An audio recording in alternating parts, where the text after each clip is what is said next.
How to find all cells with border in Microsoft Excel. Hello everyone, welcome to Excel 10 tutorial. In this intermediate Excel tutorial, I'm going to show you how you can find specific border from your dataset. Okay, let's get started.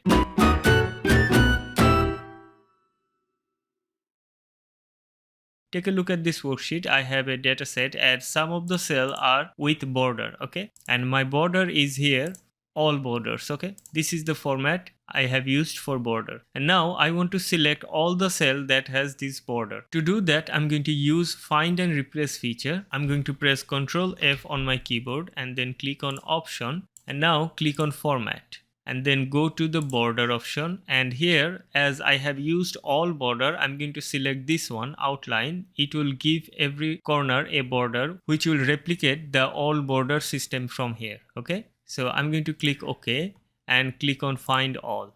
It will take time because we are looking for borders. Once Excel complete the calculation, it will give us a list. Okay, now if I drag it, so these are the cell that has border. If I click here, you can see I can select all the cells. Now if I press Ctrl A, all the cell that has border is now selected. And now if you want, you can simply remove the borders from no border. Okay, so this is how you can find and select all the cell that has a specific border in Microsoft Excel. This is what I wanted to show you. Thank you. Thanks for watching. See you in the next tutorial. If you can, support the channel through Patreon and don't forget to subscribe. Thank you. Thanks for watching.